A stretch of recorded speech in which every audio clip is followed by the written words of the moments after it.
ಆತ್ಮೀಯ ಸೋದರ ಸೋದರಿಯರೇ,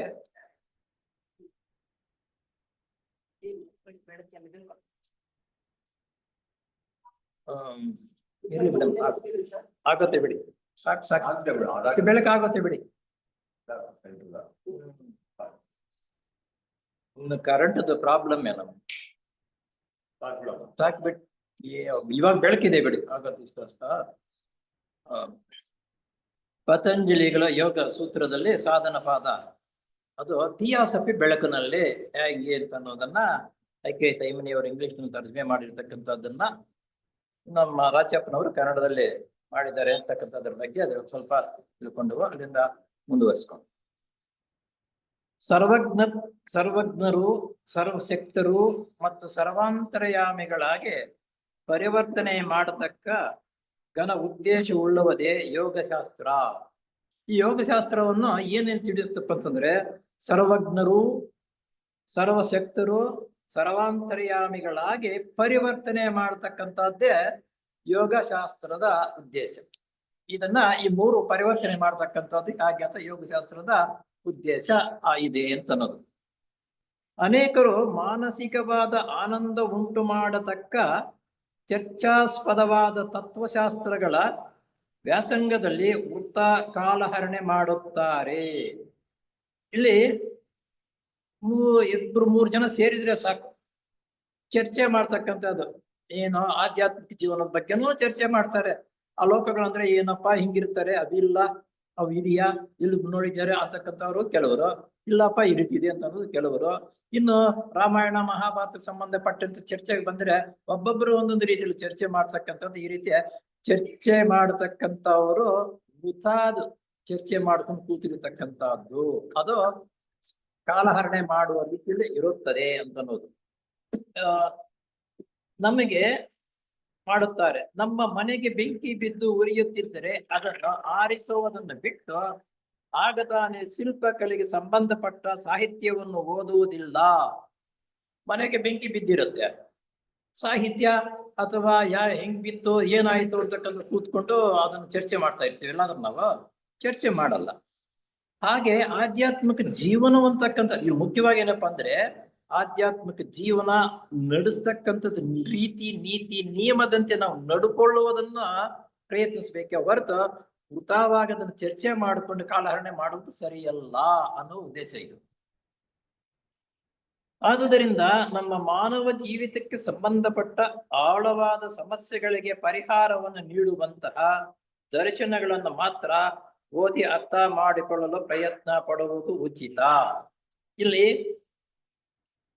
ನಮ್ಮ ಮಾನವ ಜೀವಿತಕ್ಕೆ ಸಂಬಂಧಪಟ್ಟ ಮಾನವರು ನಾವೆಲ್ಲ ಜೀವನ ಮಾಡ್ತಾ ಇದ್ದೀವಿ. ಈ ಜೀವನಕ್ಕೆ ಸಂಬಂಧಪಟ್ಟಿರ್ತಕ್ಕಂಥ ವಿಷಯಗಳನ್ನು ಆಳವಾಗಿ ಯೋಚನೆ ಮಾಡಿ ಗೊತ್ತಿರತಕ್ಕಂಥ ವಿಷಯಗಳನ್ನು ಬೇರೆಯವರಿಗೂ ತಿಳಿಸ್ತಾ ಈ ರೀತಿ ನಡ್ಕೊಳ್ತಕ್ಕಂಥದ್ದು ಸಮಂಜಸವಾಗಿರುತ್ತದೆ ಎನ್ನುವುದು ಉಚಿತ. ಅನೇಕ ಜನ ಸಾಧಾರಣ ಮನುಷ್ಯರು ಮತ್ತು ತತ್ವಶಾಸ್ತ್ರಜ್ಞರೆಂದೇ ಕರೆಸಿಕೊಳ್ಳುವಂತ ಅವರು ಸಹ ಜೀವಿತಕ್ಕೆ ಸಂಬಂಧಪಟ್ಟ ಆಳವಾದ ಉದ್ದೇಶಗಳಿಗೆ ಔದಾರ್ಯ ಸ್ಥಿತಿಯನ್ನು ತಾತ್ಕಾಲಿಕವಾದ ಅನಿಶ್ಚಿತ ಜೀವಿತದಲ್ಲಿ ಸಂತೋಷವೂ ತೃಪ್ತಿಯು ಎದ್ದು ಕಾಣುತ್ತದೆ.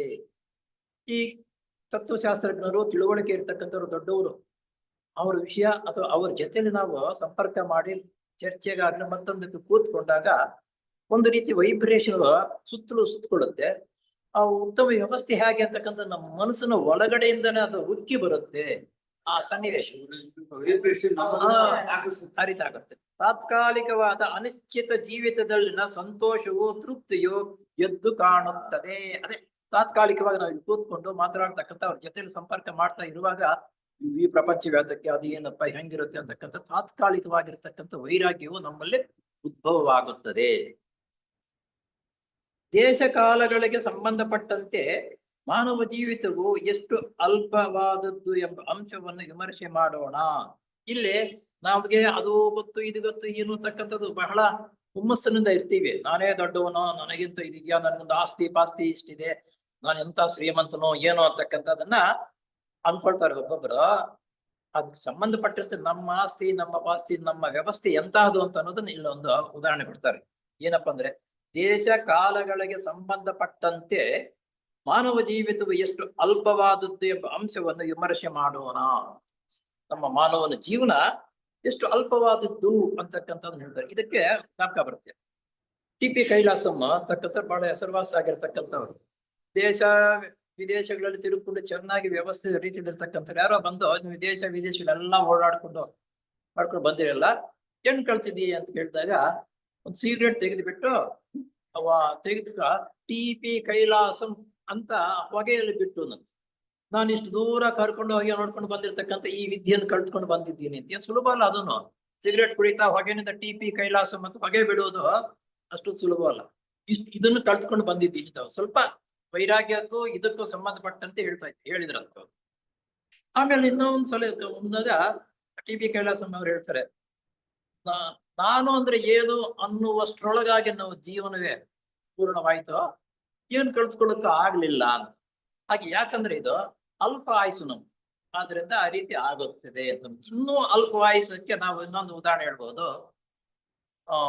ಇವರು ರಾಮನಾಸುರನ್ ಹುಟ್ಟಿದಂತೆ ಬ್ರಹ್ಮನ್ಗೆ ಅಯ್ಯೋ ಇಂಥವ್ರು ಹುಟ್ಟಿದ್ದಾರೆ ಭೂಲೋಕದಲ್ಲಿ ಅಂತಂದಾಗ ಅಂತ ಹೇಳ್ಬಿಟ್ಟು ಬಾತ್ರೂಮ್ಗೆ ಹೋಗ್ಬಿಟ್ಟು ಹೋದ್ನಂತ. ಅಲ್ಲ, ಬಾತ್ರೂಮ್ ಕಡೆನೂ ಕೆರೆನೋ ಒಂದ್ ಕಡೆ ಹೋಗ್ಬಿಟ್ಟು ಮನೆಗೆ ಬಂದು ಅಯ್ಯೋ ಸತ್ತೋಗ್ಬಿಟ್ಟ ಅಂದಂತ. ಅಯ್ಯೋ ಚಿ ಅಲ್ಪ ಆಯುಸ್ನವನು, ಎಷ್ಟೋ ವರ್ಷಗಳು ಬದುಕಿರ್ತಕ್ಕಂಥವನು ಅಲ್ಪ ಆಯುಸ್ನವನು ಅಂತ ಅಲ್ಲಿಗೆ. ಹಾಗೆ ಯಾಕಂದ್ರೆ ಬ್ರಹ್ಮನ ಆಯುಸು ಇವನ ಆಯುಸು ಹೋಲಿಕೆ ಮಾಡ್ಕೊಂಡ್ರಾಗ ಕಾಲ ಅಂತಂದ್ರೆ ನೋಡಿ ಇಲ್ಲಿ ಏನಪ್ಪ ಅಂದ್ರೆ ದೇಶ ಕಾಲಗಳಿಗೆ ಸಂಬಂಧಪಟ್ಟ ವಿಷಯವನ್ನು ತಿಳ್ಕೊಳ್ಳೋಣ ಅನ್ನೋದಕ್ಕಾಗಿ ಅಷ್ಟು ವರ್ಷ ಬದುಕಿ ಜೀವನ ಮಾಡಿ ನಡೆಸಿರ್ತಕ್ಕಂಥವ್ರು ಎಷ್ಟು ಅಲ್ಪ ಕಾಲದಲ್ಲಿ ಸತ್ತೋಗ್ಬಿಟ್ಟ ಅನ್ನೋದು ಯಾರಿಗೆ ಅತ್ಯಂತ ಉನ್ನತ. ಆತನ ತುಂಬಾ ವರ್ಷಗಳು ಬದುಕಿರ್ತಕ್ಕಂಥವ್ರಲ್ವಾ ಬ್ರಹ್ಮನು.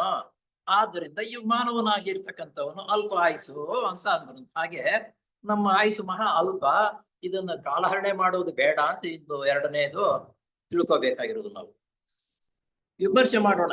ನಮ್ಮ ಬರೀ ನೋಟಕ್ಕೆ ಕಾಣುವಂತಹ 6,000 ನಕ್ಷತ್ರಗಳು ಒಂದು ಗುಂಪಿಗೆ ಸೇರಿದವು. ನೋಡಿ ಇಲ್ಲಿ ನಮ್ಮ ನೋಟಕ್ಕೆ ರಾತ್ರಿ ಹೊತ್ತು ನೋಡಿದಾಗ 6,000 ನಕ್ಷತ್ರಗಳನ್ನು ಕಾಣಿಸುತ್ತೆ. ಆ 6,000 ನಕ್ಷತ್ರಗಳಲ್ಲಿ ಸೂರ್ಯನೂ ಸಮೇತ ನಕ್ಷತ್ರವೇ. ನಮ್ಮ ಸೂರ್ಯ ಇದನ್ನಲ್ಲ, ಸೂರ್ಯನ ನಕ್ಷತ್ರವೇ. ಇಂಥವು 6,000 ನಮ್ಮ ಕಣ್ಣಿಗೆ ಕಾಣಿಸುತ್ತವಂತೆ, ಗುಂಪು ಸೇರಿದು. ಇಂತಹ ಗುಂಪುಗಳು 1,00,000 ಕೋಟಿ ಇರುತ್ತವೆ ಎಂದು ಖಗೋಳ ಶಾಸ್ತ್ರಜ್ಞರು ಹೇಳುತ್ತಾರೆ. ಈ 6,000 ನಕ್ಷತ್ರಗಳಿದೆಯಲ್ಲ ಅಂತವು ಇಷ್ಟು 1,000 ಇಂತಹ ಗುಂಪು 1,00,000 ಕೋಟಿ 1,00,000 ಕೋಟಿ ಇರುತ್ತವೆ ಎಂದು ಖಗೋಳ ಶಾಸ್ತ್ರಜ್ಞರು ಹೇಳುತ್ತಾರೆ.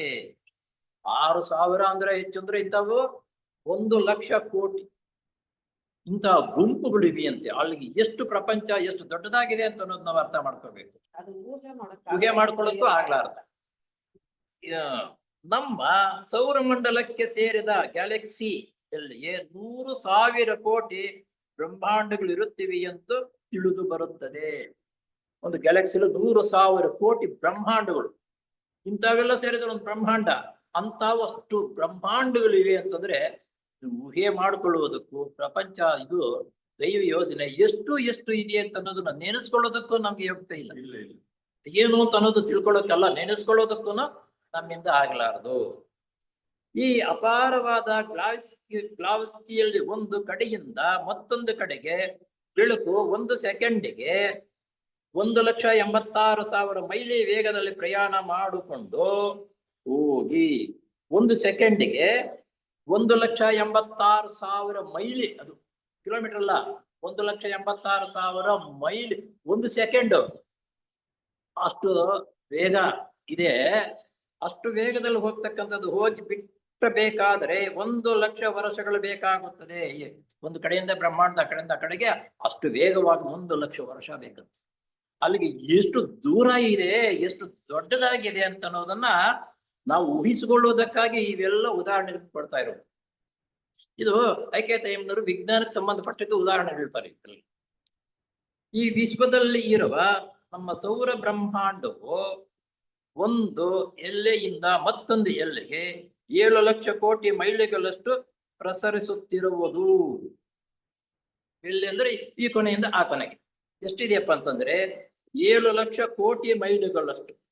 7,00,000 ಕೋಟಿ ಮೈಲುಗಳಷ್ಟಿದೆ ಈ ಎಲೆಯಿಂದ ಆ ಎಲೆ ಕಡೆಗೆ. ಮಾಡ್ತೀವಿ ಹೇಳಬೇಕಾಗುತ್ತದೆ. ಇದರಲ್ಲಿ ನಮ್ಮ ಭೂಮಿ ವಿಸ್ತಾರವು 25,000 ಮೈಲಿ ಮಾತ್ರ. ನಮ್ಮ ಭೂಮಿ ನೋಡಿದ್ರೆ ನಾವು ಎಷ್ಟು ಅನ್ಕೊಳ್ತೀವಿ. ಇದರ 25,000 ಮೈಲಿ ಮಾತ್ರ. ಈ ಕಡೆಯಿಂದ ಆ ಕಡೆಗೆ 25,000 ಮೈಲಿ ಇದೆ. ಇದರ ಮೈ ಮೇಲೆ ವಾಸ ಮಾಡುವ ಮನುಷ್ಯನ ಸ್ಥೂಲ ದೇಹವು ಎಷ್ಟು ಮಟ್ಟನದು. ಇದರ ಮೇಲೆ ನಾವು ವಾಸ ಮಾಡ್ತಿದ್ದೇವೆ. ನಮ್ಮ ಸ್ಥೂಲ ದೇಹ ಎಷ್ಟಿದೆ, ಎಷ್ಟು ಇದೆ ಅಂತಕ್ಕಂಥದ್ದು ಊಹೆ ಮಾಡ್ಕೊಳ್ರಿ. ಅಲ್ಲ, ಬ್ರಹ್ಮಾಂಡ ಅಂತಂದ್ರೆ ಎಷ್ಟಿದೆ, ನಮ್ಮ ಭೂಮಿ ಅದಕ್ಕಿಂತ ಸಣ್ಣದು, ಅಲ್ಪ ನಮ್ಮ ಭೂಮಿ. ಅದರ ಮೇಲೆ ನಾವು ವಾಸ ಮಾಡ್ತಕ್ಕಂಥ ಮಾನವನು ಎಂತವನು, ಎಷ್ಟು ಅನ್ನೋದನ್ನ ಅರ್ಥ ಮಾಡ್ಕೊಳ್ರಿ ಅಂತ. ಹೀಗೆ ಕಾಲವೆಂಬುವುದ ಮಾಯೆಯ ಇನ್ನೊಂದು ಮುಖ. ಕಾಲ ಅಂತಕ್ಕಂಥದ್ದು ಮಾಯೆಯ ಇನ್ನೊಂದು ಮುಖ. ನಮ್ಮ ಚರಿತ್ರೆಯ ಪರಿಚಯ ಮಾಡಿಕೊಂಡಿರುವುದು ಕೆಲವು ಸಹಸ್ರ ವರ್ಷಗಳ ಭೂತಕಾಲದ ವಿದ್ಯಮಾನಗಳನ್ನ ಮಾತ್ರ. ನಮ್ಮ ಚರಿತ್ರೆ ಇದೆಯಲ್ಲ, ಕೆಲವು ವರ್ಷಗಳದ್ದು ಮಾತ್ರ ನಾವು ತಿಳ್ಕೊಂಡಿದ್ದೀವಿ ಅಷ್ಟೇ. ಅದಕ್ಕೆ ಹಿಂದೆ ಎಷ್ಟಿದೆಯೋ ಇನ್ನು ಮುಂದೆ ಎಷ್ಟು ಬರುತ್ತೋ ಅಂತಕ್ಕಂಥದ್ದು ಊಹೆ ಮಾಡ್ತಕ್ಕಂಥದ್ದೆಲ್ಲ ನಾವು ಅಲ್ಪ ಸ್ವಲ್ಪ ಮಾತ್ರ ಈಗ ತಿಳ್ಕೊಂಡಿದ್ದೀವಿ. ಎಷ್ಟೋ ನಾಗರಿಕತೆಗಳು, ಎಷ್ಟೋ ಬ್ರಹ್ಮಾಂಡಗಳು ಕೂಡ ಕಾಲವೆಂಬ ಮೃತ್ಯುವಿನ ಬಾಯಿಗೆ ಸಿಕ್ಕಿ ನಿರ್ನಾಮವಾಗಿವೆ. ಇಂಥವು ಎಷ್ಟೋ ಕಾಲಗಳಲ್ಲಿ ಭೂಮಿ ನಿರ್ನಾಮವಾಗಿರ್ತಕ್ಕಂಥದ್ದು ಎಷ್ಟೋ ಆಗೋಗ್ಬಿಟ್ಟಿದೆ ಇಷ್ಟೊತ್ತಿಗೆ. ಇಂತಹ ಹಿನ್ನೆಲೆಯಲ್ಲಿ ಕೆಲವೇ ವರ್ಷಗಳ ಬಾಳೆ ಪತ್ತೆ ಇಲ್ಲದೆ ಮಾಯವಾಗುವ ಮನುಷ್ಯನ ಪಾಡೇನು. ಇಂಥದ್ರಲ್ಲಿ ಕೆಲವೇ ದಿನಗಳು ಅಂತ ಇಟ್ಕೊಳ್ರಿ, ನಾವು ಕೆಲವೇ ವರ್ಷಗಳು ಜೀವನವನ್ನು ನಡೆಸಿ ಮಾಯವಾಗ್ತೀವಿ ಅಂತಂದ್ರೆ ಎಷ್ಟು ಮಹಾ ನಮ್ಮ ಆಯುಸ್ಸು. ಇವೆಲ್ಲ ಹೋಲಿಕೆ ಮಾಡಿದಾಗ ಇದಕ್ಕೆ ಏನಾತಂದ್ರೆ, ನಾವು ಮಾಯಿಸೋ ಪ್ರಮಾಣ ಎಂತದೋ, ಎಷ್ಟು ದೊಡ್ಡದಾಗಿದೆ, ನಾವು ಎಷ್ಟು ಸಣ್ಣದೋ.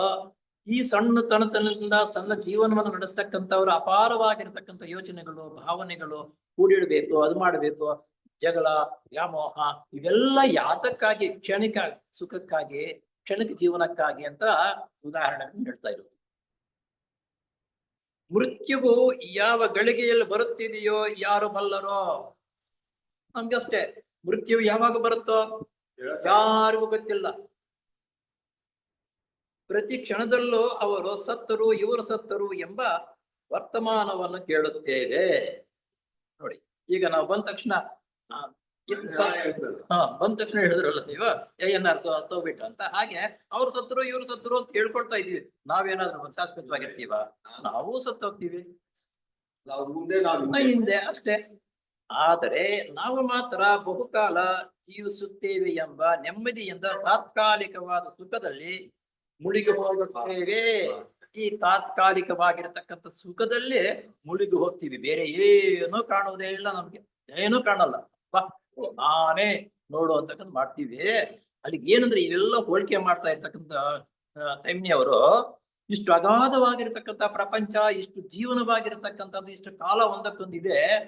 ನಮ್ಮ ಅಲ್ಪ ಆಯುಸು ನಾವು ಇದಕ್ಕಾಗಿ ಯಾಕೆ ಅಷ್ಟೊಂದು ಹೊಡೆದಾಟ ಜೀವನದ ಉದ್ದಕ್ಕೂ ನಾವು ಹೋಗ್ತೀವಿ. ತಿಳ್ಕೋಬೇಕಾಗಿರತಕ್ಕಂಥ ಕಡೆ ಗಮನವನ್ನು ಕೊಡ್ರೆ ನೀವು ಅನ್ನೋ ಉದ್ದೇಶದಿಂದ ಅವ್ರು ಹೇಳ್ತಾ ಇರೋದು. ಇದಕ್ಕಿಂತ ದೊಡ್ಡ ಐಶ್ವರ್ಯವು ಯಾವುದಿದೆ ಎಂಬುದಾಗಿ ಮಹಾಭಾರತದಲ್ಲಿರುವ ನಹುಷ ಅಂದ್ರೆ ಧರ್ಮರಾಜ, ನಹುಷ ಅಂತಂದ್ರೆ ಧರ್ಮರಾಜನಿಗೆ ಹೆಸರುತ್ತೆ, ಸಂಭಾಷಣೆಯಿಂದ ತಿಳಿದು ಬರುತ್ತದೆ.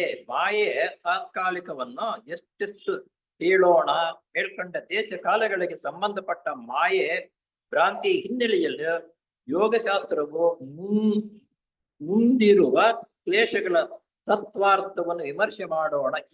ಇದೆಲ್ಲ ನಾವು ಇದುವರೆಗೂ ವಿವರಣೆ ಹೇಳಿದವಲ್ಲ, ಈತನ ಹೇಳಿರ್ತಕ್ಕಂಥದ್ದು ಅಂತ ನಾವು ಹೇಳ್ತಾ ಇರೋದು. ಯಾರು? ಅನುಷ ಅಂದರೆ ಇವೆಲ್ಲ ವಿವರಣೆ ಹೇಳಿರೋದು ಮಹಾಭಾರತದಲ್ಲಿ ಬರುತ್ತೇನಿದೆ, ಅದಕ್ಕಾಗಿ ಅವ್ರು ಹೇಳ್ತಾ ಇರೋದು. ಅನುಷ ಅಂತಂದ್ರೆ ಧರ್ಮರಾಜರ ಸಂಭಾಷಣೆಯಿಂದ ತಿಳಿದು ಬಂತು. ಇವಾಗ ನಾವು ವಿವರಣೆ ಕೊಟ್ಟವಲ್ಲ, ಅವರ ಸಂಭಾಷಣೆಯಿಂದ ನಮ್ಗೆ ತಿಳಿದು ಬಂದಿರುವುದು ಇದು. ಮಾಯೆಯ ಚಮತ್ಕಾರವನ್ನು ಎಷ್ಟೆಂದು ಹೇಳೋಣ? ಈ ಮಾಯೆ ಅಂತಕ್ಕಂಥ ಚಮತ್ಕಾರ ಇದೆಯಲ್ಲ, ಎಷ್ಟು ಅಂತ ಹೇಳಕ್ಕಾಗತ್ತ? ಸಾಧ್ಯವಾಗತ್ತಾ ನಮ್ಗೆ? ಯಾವುದ್ರಲ್ಲೂ ಸಾಧ್ಯವಾಗಿಲ್ಲ. ಮೇಲ್ಕಂಡ ದೇಶ ಕಾಲಗಳಿಗೆ ಸಂಬಂಧಪಟ್ಟ ಮಾಯೆ ಭ್ರಾಂತಿಯ ಹಿನ್ನೆಲೆಯಲ್ಲಿ ಯೋಗಶಾಸ್ತ್ರವು ಮುಂದಿರುವ ಕ್ಲೇಶಗಳ ತತ್ವಾರ್ಥವನ್ನು ವಿಮರ್ಶೆ ಮಾಡೋಣ. ಈ ಕ್ಲೇಶಗಳು ಇದನ್ನ ಮುಂದೆ ಬರುತ್ತೆ. ತತ್ವ ಅರ್ಥ, ಅದ್ರ ಒಳಗಡೆ ಇರ್ತಕ್ಕಂಥ ತತ್ವವನ್ನು ಅರ್ಥ ಮಾಡಿಕೊಳ್ಳೋಣ ಮುಂದೆ ಬರ್ತಕ್ಕಂಥದ್ದು ಅಂತ. ಕ್ಲೇಶವೆಂದರೆ ಏನು ಅನ್ನೋದು ಇಲ್ಲಿ ಬರುತ್ತೆ. ದುಃಖ, ಬೇನೆ, ಕಷ್ಟ.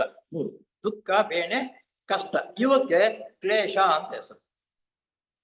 ಅವುಗಳು ಉಂಟು ಮಾಡುವ ಕಾರಣಗಳಿಗೂ ಕ್ಲೇಶಗಳಿಗೂ ಕರೆಯುತ್ತಾರೆ. ಇವುಗಳನ್ನು ಉಂಟು ಮಾಡತಕ್ಕಂಥದಕ್ಕೆ ಯಾವ್ಯಾವುದು? ದುಃಖ, ಬೇನೆ, ಕಷ್ಟ. ಇವುಗಳು ಉಂಟು ಮಾಡುತ್ತಲ್ಲ, ಈ ಕಾರಣಗಳಿಗೆ ಕ್ಲೇಶ ಅಂತ ಅನ್ನೋದು. ಉಂಟು ಮಾಡತಕ್ಕಂಥದ್ದು ಕಾರಣಗಳಿಗೆ ಕ್ಲೇಶ ಅಂತ ಹೆಸರು.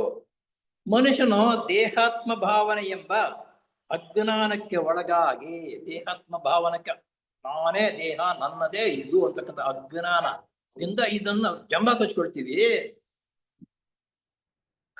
ಮನುಷ್ಯನು ದೇಹಾತ್ಮ ಭಾವನೆ ಎಂಬ ಅಜ್ಞಾನಕ್ಕೆ ಒಳಗಾಗಿ ಜನನ ಮರಣಾತ್ಮಕವಾದ ಈ ಸಂಸಾರ ಚಕ್ರಕ್ಕೆ ಸಿಕ್ಕಿಕೊಂಡು ತುಳುಲಾಡುತ್ತಿರುತ್ತಾನೆ.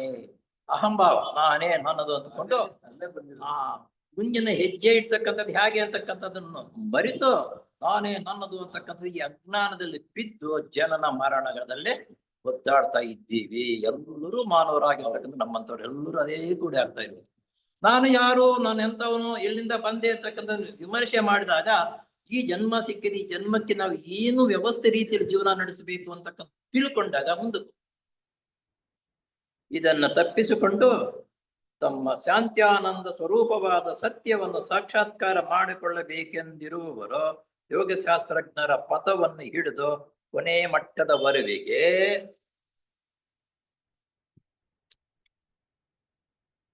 ಬಿಡದೆ ಶ್ರಮಿಸುತ್ತಿರುತ್ತಾರೆ. ಈ ಆಧ್ಯಾತ್ಮಿಕ ಜೀವನ ಏನು ಅಂತ ಅನ್ನೋದು ನಾವು ಅರ್ಥ ಮಾಡ್ಕೊಂಡಾಗ ಎಷ್ಟು ದಿವಸ ನಾವು ಬದುಕಿರ್ತೀವಿ, ಈ ಬದುಕಿರುವಾಗ ನಾವು ಏನು ಮಾಡಬೇಕು ಅಂತಕ್ಕಂಥ ತತ್ವದ ಅರ್ಥವನ್ನು ತಿಳ್ಕೊಂಡಿರ್ತಕ್ಕಂಥವನು ಉತ್ತಮವಾಗಿರ್ತಕ್ಕಂಥ ಜೀವನ ನಡೀತಾನೆ. ಅದು ಆಮೇಲೆ ಬೇರೆಯವರಿಗೂ ಅಷ್ಟೇ ಸಹಾಯ ಮಾಡ್ತಾನೆ. ಇದು ನಾವು ಸಂಪಾದನೆ ಮಾಡ್ಕೋಬೇಕಾಗಿರ್ತಕ್ಕಂಥವ್ರು ಈ ತಾತ್ಕಾಲಿಕ ಕಾಲ ಮತ್ತು ಅಲ್ಪ ಆಯುಷದಲ್ಲಿ ಮಾಡಬೇಕಾಗಿರ್ತಕ್ಕಂಥ ಕರ್ತವ್ಯ ಎಷ್ಟು ಧರ್ಮ ಕಾರ್ಯ ಮಾಡಬೇಕು.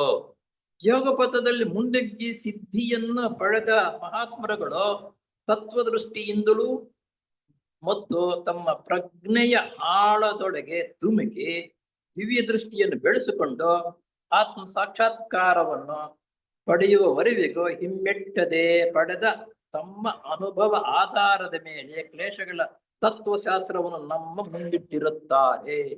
ಆಧ್ಯಾತ್ಮಿಕ ಜೀವನ ನಡೆಸರು ಈ ತತ್ವ ಅಂದ್ರೆ ಏನು, ಹೇಗೆ ಜೀವನ ನಡೆಸಬೇಕು ಏನು ಅಂತಕ್ಕಂಥದ್ದು ಒಂದು ಹೆಜ್ಜೆಯನ್ನು ಹಿಂದಕ್ಕೆ ಹೋಗದಿರ ಮುಂದೆ ನಡ್ಕೊಂಡು ಜೀವನದ ವ್ಯವಸ್ಥೆ ರೀತಿಯಲ್ಲಿ ಇರ್ತಕ್ಕಂಥ ಉತ್ತಮವಾಗಿರತಕ್ಕಂಥ ಜೀವನ ತಾನೂ ನಡ್ಕೊಂಡು ಬೇರೆಯವರನ್ನು ಆ ಜೀವನಕ್ಕೆ ಬರುವ ರೀತಿಯಲ್ಲಿ ಉತ್ತೇಜನ ಕೊಟ್ಟು ವ್ಯವಸ್ಥೆ ರೀತಿಯಲ್ಲಿ ಜೀವನವನ್ನು ನಡೆಸ್ತಾ ಧ್ಯಾನಾದಿಗಳನ್ನು ಅದನ್ನು ಮಾಡ್ಕೊಂತ ಬಂದ್ರೆ ಅವ್ರಿಗೆ ದಿವ್ಯ ದೃಷ್ಟಿ ಅಂತಕ್ಕಂಥದ್ದು ಗೋಚರವಾಗುತ್ತೆ. ಯಾವಾಗ ಗೋಚರವಾಗುತ್ತೆ ದಿವ್ಯ ದೃಷ್ಟಿ ಅಂದ್ರೆ ತಾನು ಮಾಡುವ ಕಾರ್ಯ ಕೆಲಸಗಳು ಉತ್ತಮವಾಗಿದ್ದು ಸಾರ್ವಜನಿಕರಿಗೆ ಬೇರೆಯವರಿಗೆ ಸಹಾಯ ಮಾಡ್ತಕ್ಕಂಥದ್ದು ಆಧ್ಯಾತ್ಮಿಕ ಜೀವನದ ಪರಿಶುದ್ಧವಾಗಿರತಕ್ಕಂಥ ಜೀವನವನ್ನು ನಡೆಸ್ತಾ ಬಂದಾಗ ದಿವ್ಯ ದೃಷ್ಟಿ ಅಂತಕ್ಕಂಥದ್ದು ಬರುತ್ತೆ. ಬರುತ್ತದೆ. ತತ್ವಶಾಸ್ತ್ರವನ್ನು ತಮ್ಮ ಮುಂದಿಟ್ಟಿರುತ್ತಾರೆ. ಮಾನವನ ತುಕ್ಕ ಬೇನೆಗಳಿಗೆಲ್ಲ ಮೂಲ ಕಾರಣವನ್ನು ಮತ್ತು ಅದನ್ನು ನಾಶ ಪಡಿಸುವ ವಿಧಾನವನ್ನು ಪರಿಣಾಮಕಾರಿಯಾಗಿ ವಿವರಿಸುತ್ತಾರೆ. ತಿಳುವಳಿಕೆ ಬರ್ತಕ್ಕಂಥವ್ರು ದುಃಖ ಬರ್ಲಿಕ್ಕೆ ಕಾರಣವೇನು, ಅದನ್ನು ನಿವಾರಣೆ ಮಾಡಿಕೊಳ್ತಕ್ಕಂಥದ್ದು ಹೇಗೆ ಅಂತಕ್ಕಂಥದನ್ನು ವಿವರಣೆ ಮಾಡಿ ತಿಳಿಸ್ತಾರೆ. ಇದಕ್ಕೂ ಆಸೆ ದುಃಖಕ್ಕೆ ಕಾರಣ ಅಂತ ಮೊಟ್ಟ ಮೊದಲ ಬಾರಿಗೆ ಸಮಾಜಕ್ಕೆ ಹೇಳಿದವರು ನಮಗ್ ಗೊತ್ತಾದಂಗೆ ಭಗವಾನ್ ಬುದ್ಧರು. ಅವರು ವಿವರಣೆ. ನಾವು ಕೂಡ ಅವರು ಅನುಸರಿಸಿದ ದೀರ್ಘ ಪಥದಲ್ಲಿ ಶ್ರಮಿಸಿದರೆ ಮಾತ್ರ ಧನ್ಯರಾಗಬಲ್ಲವು. ಭಗವಾನ್ ಬುದ್ಧರು ಹೇಳಿರ್ತಕ್ಕಂಥ ವಿಷಯಗಳು ಗೊತ್ತು ಹೇಳ್ತೀವಿ, ಆದರೆ ಅದರಂತೆ ನಡ್ಕೊಂಡಾಗ ಮಾತ್ರ ನಾವು ಮುಂದಕ್ಕೆ ಹೆಜ್ಜೆ ಇಡ್ತೀವಿ. ಸುಮ್ಮನೆ ಕೇಳಿಕೊಂಡಿದ್ರೆ ಏನು ಪ್ರಯೋಜನ ಆಗಲಾರದು. ಈ ಕ್ಲೇಶ ತತ್ವ ಶಾಸ್ತ್ರವನ್ನು ವಿವರವಾಗಿ ಈ 2ನೇ ಭಾಗವಾದ ಸಾಧನ ಪಾದದಲ್ಲಿ ಹೇಳಿರುವಂತೆ ಅರ್ಥ ಮಾಡಿಕೊಳ್ಳುವ ಮೊದಲು ಈ ಕೆಳಗೆ ಕೊಟ್ಟಿರುವ ಸಂಖ್ಯೆಯ ಗೋಷ್ಠಿಯನ್ನು ಗಮನಿಸುವುದು ಉಚಿತವೆಂದು ತೋರುತ್ತದೆ. ಇಲ್ಲಿ ಈ ತತ್ವಶಾಸ್ತ್ರವನ್ನು ಗೋಷ್ಠಿ ಅಂತಕ್ಕಂಥದ್ದು ಒಂದು ಇಟ್ಟಿದ್ದಾರೆ. ಅದನ್ನು ಓದಿ ತಿಳ್ಕೊಂಡಾಗ ನಮ್ಗೆ ಅರ್ಥವಾಗುತ್ತದೆ ಅಂತ ಹೇಳ್ತಾರೆ. ಆ ಗೋಷ್ಠಿ ಯಾವುದು ಅಂತ ಅನ್ನೋದು ಇಲ್ಲಿ ನೋಡೋಣ. ಸರ್ ಅದನ್ನು ಸ್ವಲ್ಪ ಹಾಕಿ ಸರ್. ಹಾ ಹಾಕಿ, ಇವಾಗ ಬರುತ್ತೆ ಅದು.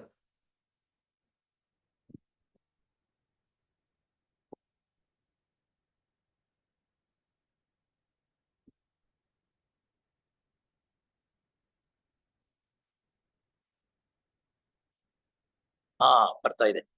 ಕ್ಲೇಶಗಳ ತತ್ವಜ್ಞಾನ ಮುಖ್ಯಾಂಶ ಸೂಚಿ. ಕ್ಲೇಶಗಳ ತತ್ವಶಾಸ್ತ್ರ ಸಂಖ್ಯೆ. 1ನೇದು ಕ್ಲೇಶಗಳ್ಯಾವುವು? ಅವಿದ್ಯಾಸ್ಮಿತ ರಾಗದ್ವೇಷಾಭಿಮಾನಶಃ. ಸೂತ್ರ 3ರಿಂದ 9ರವರೆಗೆ ವರ್ಣನೆ ಇರುತ್ತದೆ. ಇಲ್ಲಿ ಕ್ಲೇಶಗಳ್ಯಾವುವು ಅಂತಂದ್ರೆ ಅವಿದ್ಯಾ ಅಸ್ಮಿತ ಅಂತಕ್ಕಂಥದ್ದು ಸೂತ್ರ 3ರಿಂದ 9 ಮುಂದೆ ಬರುತ್ತೆ. ಅದರ ಪೂರ್ಣವಾಗಿ ವಿವರಣೆ ಅದರಲ್ಲಿ ನಾವು ಕೊಡ್ತೀವಿ ಅಂತ ಅನ್ನೋದು. 2ನೇದು ಅವುಗಳನ್ನು ನಾಶಪಡಿಸುವ ಕ್ರಮ. ಅವುಗಳನ್ನು ನಾಶಪಡಿಸುವ ಕ್ರಮ ಅದು 1ನೇದು ಸಂಸ್ಕಾರ ರೂಪದಲ್ಲಿರುವುಗಳ ಮೂಲವನ್ನು ನಾಶಪಡಿಸುವ ದ್ವಾರ. 2 ಕಾರ್ಯೋನ್ಮುಖವಾಗಿರುವವರನ್ನು ಧ್ಯಾನದ ಮೂಲಕ ವಿಮರ್ಶೆ ಪಡಿಸುವುದರ ಮೂಲಕ. ಇದು 3ನೇದು ಕ್ಲೇಶಗಳನ್ನೇಕೆ ನಾಶಪಡಿಸಬೇಕು. ಈ ಕ್ಲೇಶಗಳನ್ನು ಏಕೆ ನಾಶಪಡಿಸಬೇಕು? ಕೊನೆ ಮೊದಲಿಲ್ಲದ ಸಂಸಾರ ಚಕ್ರಕ್ಕೆ ಸಿಕ್ಕಿ ತೊಂದರೆ ಕೊಡುತ್ತವೆ. ಈ ಭಾಗವನ್ನು ಸೂತ್ರ 12ರಿಂದ 15ರವರೆಗೆ ವಿವರಿಸಲಾಗಿದೆ. ಇವನ್ನ 3ನೇದು ಆಯ್ತು. 4ನೇದು ಅವುಗಳ ಫಲಿತಾಂಶಗಳ ದಿಂದ ದುಃಖವನ್ನು ನಾಶಪಡಿಸಬಲ್ಲವು. ಅವುಗಳ ಫಲಿತಾಂಶದಿಂದ ದುಃಖವನ್ನು ನಾಶಪಡಿಸಬಲ್ಲವು. ಅದಕ್ಕೆ ವಿವರಣೆ ಎಲ್ಲಿ ಬರುತ್ತೆ ಅಂದ್ರೆ ನಿಶ್ಚಯವಾಗಿಯೂ ನಾಶಪಡಿಸಬಲ್ಲವು. ಅವುಗಳನ್ನು ಅಲ್ಲದೆ ಮುಂದಿನವುಗಳನ್ನು ಕೂಡ ಸೂತ್ರ 16ರಲ್ಲಿ ವರ್ಣಿಸಲಾಗಿದೆ. ಇಲ್ಲಿ ಒಂದೊಂದು ಸೂತ್ರವೂ ಬರುತ್ತೆ. ಆ ಸೂತ್ರದಲ್ಲಿ ಅದಕ್ಕೆ ಸಂಬಂಧಪಟ್ಟಿರ್ತದೆ ಯಾವುದೋ ಅವುಗಳ ಫಲಿತಾಂಶದಿಂದ ದುಃಖವನ್ನು ನಾಶಪಡಿಸಬಲ್ಲವೇ. ನಮಗೆ ಬರ್ತಕ್ಕಂಥ ದುಃಖ ಅದರ ಫಲಿತಾಂಶ ನಾಶಪಡಿಸೋದಕ್ಕೆ ಆಗುತ್ತಾ ಅನ್ನೋದು ವಿವರಣೆ ಅಲ್ಲಿ ಸಿಗುತ್ತದೆ ಅಂತ ಅನ್ನೋದಿಲ್ಲ. 5ನೇದು ಈ ದುಃಖಗಳಿಗೆ ಮೂಲ ಕಾರಣ ಯಾವುದು? ಈ ದುಃಖಗಳಿಗೆ ಮೂಲ ಕಾರಣ ಯಾವುದು? ಇದು ದೃಶ್ಯ ತಾದಾತ್ಮ್ಯ ಭಾವನೆ. 6ನೇದು ದೃಶ್ಯ ಅಥವಾ ತಿಳಿಯಲ್ಪಟ್ಟ ವಿಷಯದ ಲಕ್ಷಣವೇನು? ದೃಶ್ಯ ಅಥವಾ ತಿಳಿಯಲ್ಪಡುವ ವಿಷಯದ ಲಕ್ಷಣ ಏನು? ಅದಕ್ಕೆ ಪಂಚಮಹಾಭೂತಗಳು, ಇಂದ್ರಿಯಗಳು ಮತ್ತು ತ್ರಿಗುಣಗಳು ಇವುಗಳ ಪರಸ್ಪರ ಸಂಬಂಧ ಉಂಟಾಗುವ ಅನುಭವದಿಂದ ವಿಮೋಚನೆ ಪಡೆಯುವುದು. ಇದು ಇವುಗಳಿಂದ ನಾವು ಈ ರೀತಿ ತಿಳ್ಕೋಬಹುದು. ಇವುಗಳಂದ್ರೆ ಏನಪ್ಪಾ ಅಂದ್ರೆ ಪಂಚಮಹಾಭೂತಗಳು, ಇಂದ್ರಿಯಗಳು ಮತ್ತು ತ್ರಿಗುಣಗಳು ಇವುಗಳ ಪರಸ್ಪರ ಸಂಬಂಧದಿಂದ ಉಂಟಾಗುವ ಅನುಭವದಿಂದ ವಿಮೋಚನೆ ಪಡೆಯುವುದು.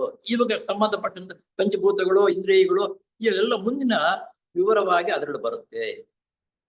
7ನೇದು ತಿಳಿಯುವವನ ಲಕ್ಷಣವೇನು? ನಾನು ತಿಳಿದಾನೆ, ತಿಳಿಯುವವನ ಲಕ್ಷಣ ಹೇಗಿರುತ್ತೆ ಅನ್ನೋದು ಬರೀ ಪ್ರಜ್ಞೆ ಮಾತ್ರ. 20ರಿಂದ 22ವರೆಗೆ ಸೂತ್ರಗಳು. 20ರಿಂದ 22 ಅಂದ್ರೆ ಸುಮಾರು 3 ಸೂತ್ರಗಳಲ್ಲಿ ಅದಕ್ಕೆ ಸಂಬಂಧಪಟ್ಟಿದ್ದ ವಿವರಣೆ ಪೂರ್ತಿಯಾಗಿ ಗೊತ್ತಾಗುತ್ತದೆ. ಜ್ಞಾತೃ ಮತ್ತು ಜ್ಞೇಯಗಳ ಸಂಬಂಧ ಪಡೆಯಲು ಕಾರಣವೇನು? ಕೋಶಗಳಲ್ಲಿ ಅಡಗಿರುವ ಶಕ್ತಿ ವಿಶೇಷಗಳನ್ನು ಬೆಳೆಸಿಕೊಳ್ಳುವುದು ಪುರುಷನ ಸ್ವಲ್ಪ ರೂಪ ಸಾಕ್ಷಾತ್ಕಾರಗೋಸ್ಕರ ಇವೆಲ್ಲ ತಿಳ್ಕೊಳ್ತೀವಿ ಅಂತ ಅನ್ನೋದನ್ನ ಆ 8ನೇ ಇದರಲ್ಲಿ ಗೊತ್ತಾಗುತ್ತೆ. 9ನೇದು ಜ್ಞಾತೃ ಜ್ಞೇಯಗಳು ಹೇಗೆ ಸಂಬಂಧ? ಜ್ಞಾತೃ ಜ್ಞೇಯಗಳು ಹೇಗೆ ಸಂಬಂಧ ಅಂದ್ರೆ ಅವಿದ್ಯೆಯಿಂದ ಮಾಯಾ ಭ್ರಾಂತಿಯಿಂದ ಸೂತ್ರ 24 ಅವಿದ್ಯೆ ಮಾಯಾ ಭ್ರಾಂತಿಯಿಂದ ಇದು ಸೂತ್ರ 24ನೇ ಸೂತ್ರದಲ್ಲಿ ಅದಕ್ಕೆ ಸಂಬಂಧಪಟ್ಟಂತ ವಿವರಣೆ ಸಿಗುತ್ತದೆ. 10 ಜ್ಞಾತೃ ಜ್ಞೇಯಗಳು ಪ್ರತ್ಯೇಕವಾಗುವುದು ಹೇಗೆ? ಜ್ಞಾತೃ ಜ್ಞೇಯಗಳು ಪ್ರತ್ಯೇಕವಾಗುವುದು ಹೇಗೆ? ಅವಿದ್ಯೆಯನ್ನು ನಾಶಪಡಿಸುವ ಮೂಲಕ ಅವಿದ್ಯೆಯನ್ನು ನಾಶಪಡಿಸುವ ಮೂಲಕ 25ನೇ ಸೂತ್ರದಲ್ಲಿ ಅದಕ್ಕೆ ಸಂಬಂಧಪಟ್ಟ ಅವಿದ್ಯೆಗಳನ್ನು ಯಾವ ರೀತಿ ನಾಶಪಡಿಸ ಆಗುತ್ತದೆ ಅನ್ನೋದು 25ನೇ ಸೂತ್ರದಲ್ಲಿ ವಿವರಣೆ ಸಿಗುತ್ತೆ ಅಂತಂದ್ರೆ ಇದು ಪೋಸ್ಟ್ ಕಾಯ್ದೆ. 11ನೇದು ಅವಿದ್ಯೆಯ ಆವರಣವನ್ನು ನಾಶಪಡಿಸುವುದು ಹೇಗೆ? ಅವಿದ್ಯೆಯ ಆವರಣವನ್ನು ನಾಶಪಡಿಸುವುದು ಹೇಗೆ? ಅದು ಪುರುಷನು ವಿವೇಕವನ್ನು ಬೆಳೆಸಿಕೊಳ್ಳುವ ದ್ವಾರ.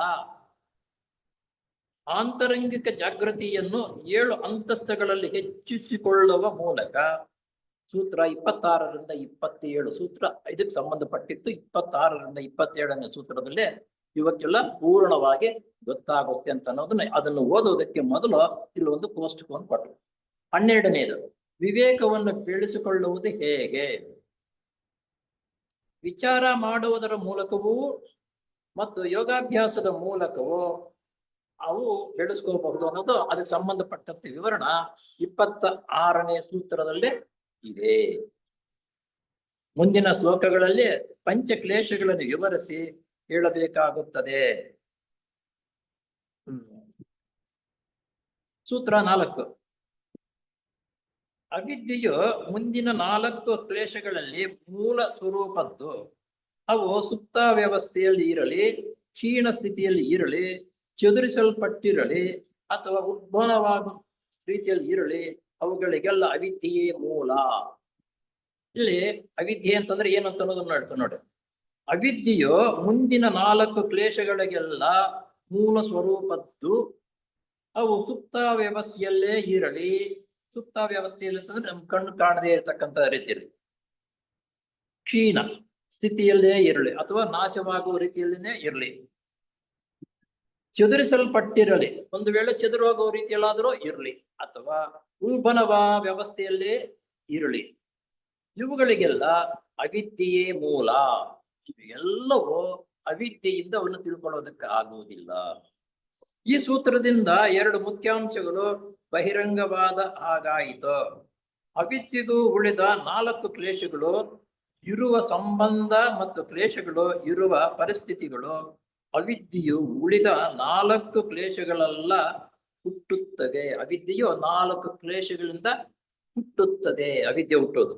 ಈ 4 ಕ್ಲೇಶಗಳು ಮಾನವನ ನಾನಾ ವಿಧವಾದ ದುಃಖಕ್ಕೆ ಕಾರಣವಾಗುತ್ತದೆ. ಆ ಕ್ಲೇಶಗಳು ಹುಟ್ಟಿದಾಗ ನಮ್ಮ ಮಾನವರೆಲ್ಲರೂ ದುಃಖಗಳಿಗೆ ಕಾರಣವಾಗುತ್ತದೆ. ಈ 4 ಕ್ಲೇಶಗಳು ಒಂದು ಸಂಸ್ಥಾಪನೆ, ಕ್ಷಣಿಕ ಸ್ಥಿತಿ, ಒಂದಾದ ಮೇಲೆ ಮತ್ತೊಂದು ಸಂಭವಿಸುವುದಕ್ಕ ಕ್ರಮ, ಮತ್ತು 4ನೇದು ಉಲ್ಬಣ ವ್ಯವಸ್ಥೆ. ಉದಾಹರಣೆಗಾಗಿ ಒಬ್ಬನಿಗೆ ತುಂಬಾ ಕೋಪ ಬಂದಿರುವಾಗ ಅದು ಉಲ್ಬಣವ ವ್ಯವಸ್ಥೆ. ತುಂಬಾ ಕೋಪ ಬಂತು ಅಂದ್ರೆ ಉದಾಹರಣೆ ಹೇಳ್ತಾರೆ, ತುಂಬಾ ಕೋಪ ಬರ್ತಕ್ಕಂಥದ್ದು ಅದು ಉಲ್ಬಣನ ವ್ಯವಸ್ಥೆ. ಅದನ್ನು ಸ್ವಾಧೀನಕ್ಕೆ ತೆಗೆದುಕೊಳ್ಳಬೇಕೆಂದು ಪ್ರಯತ್ನ ಪಟ್ಟಾಗ ಅದು ಸುಪ್ತ ವ್ಯವಸ್ಥೆಗೆ ಇಳಿಯುತ್ತದೆ. ಕೋಪ ಬಂದಾಗ ಅದನ್ನು ನಾನು ಸ್ವಾಧೀನಕ್ಕೆ ಪಡ್ಕೊಂಡಿದ್ದು ಅದೇನಾಗುತ್ತೆ, ಸುಪ್ತ ವ್ಯವಸ್ಥೆಗೆ ಬರುತ್ತದೆ.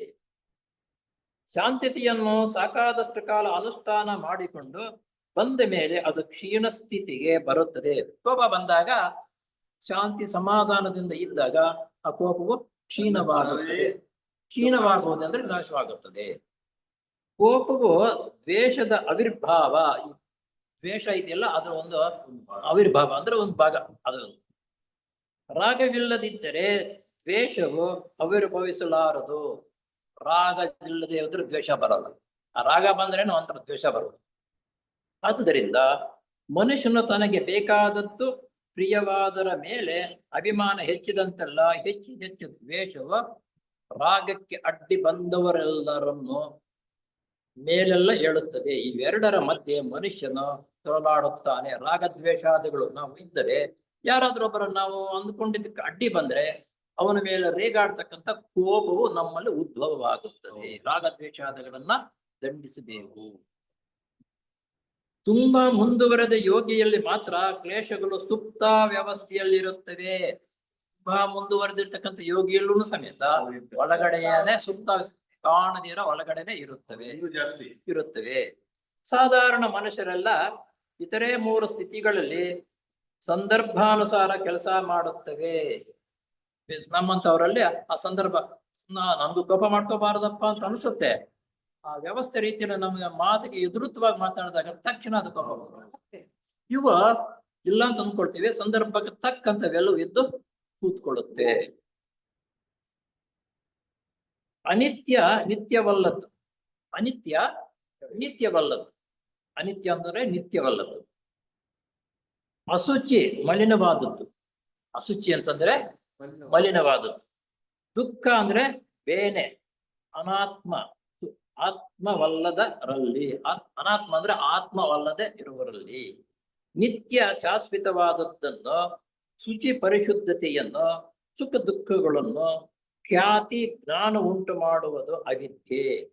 ಖ್ಯಾತಿ ಜ್ಞಾನ ಅಂತಕ್ಕಂಥದ್ದು ಬೇಕು, ನಾನೇ ಅಂತಕ್ಕಂಥದ್ದು ಮಾಡ್ತೀನಿ ನೋಡು, ಅದು ಅವಿದ್ಯೆಗೆ ಸಂಬಂಧ. ಹೆಸರು ಬರಬೇಕು ನನಗೂ, ಖ್ಯಾತಿಯನ್ನು ಎಲ್ಲರ ಹತ್ರನು ಅವರು ನನ್ನ ಜೊತೆಲಿ ಬಂದ್ರೆ, ಈಗ ಬಂದ್ರೆ ಅವ್ರಿಗೂ ಫಾಲೋ ಆಗುತ್ತೇನೋ, ನಾನು ಒಬ್ಬನೇ ಮಾಡ್ಕೊಂಡು ಬಂದೆ ನೋಡು ಅಂತ ಹೋಗ್ತೀನಿ ನೋಡು, ಅದು ಅವಿದ್ಯೆ.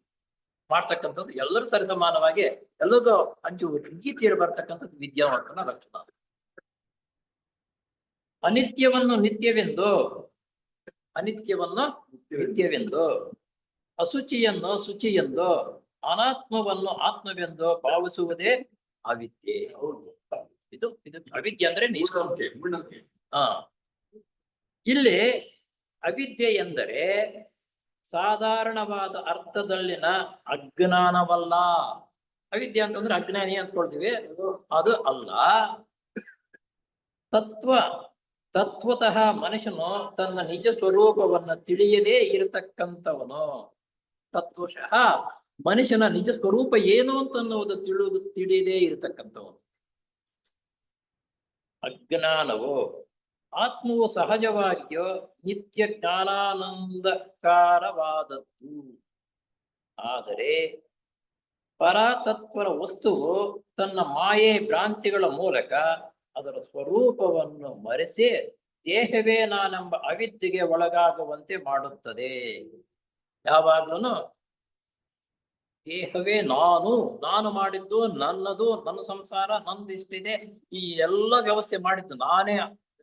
ಎಷ್ಟು ನೀನು ಮಾಡಿದ್ರು ನಾನೇ ಇದನ್ನೆಲ್ಲ ಮಾಡಿದ್ದು ಅಂದ್ರೆ ಪೂರ್ತಿ ಅವಿಜ್ಞಾನ, ಅಜ್ಞಾನಿ ಆಗಿರ್ತಕ್ಕಂಥ ನಂಗೆ ಆಗುತ್ತೆ ಅವನು.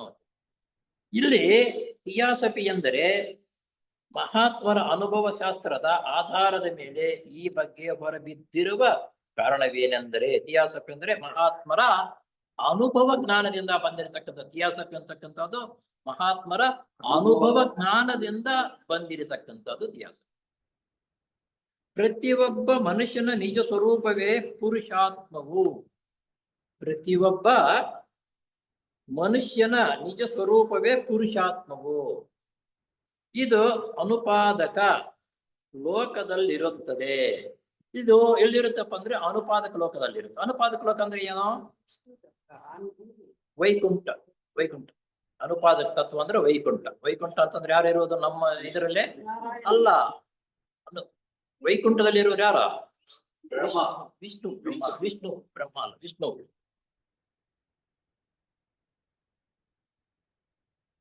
ಲೋಕದಲ್ಲಿರುತ್ತದೆ. ಈ ಸಹಜ ಸ್ಥಿತಿಯಲ್ಲಿ ಪುರುಷಾತ್ಮನು ಪರಮಾತ್ಮನ ಸರ್ವಜ್ಞತ್ವ, ಸರ್ವಶಕ್ತಿತ್ವ ಮತ್ತು ಸರ್ವ ವ್ಯಾಪಕದಲ್ಲಿ ಪಾಲ್ಗೊಳ್ಳಿರುತ್ತಾನೆ. ವಿಷ್ಣು ಅಂಶ, ಸಾರ ಅಂಶ ಎಲ್ಲಾ ಕಡೆಯನ್ನು ಆಗಿ ಇರುತ್ತದೆ ಎನ್ನುವುದು.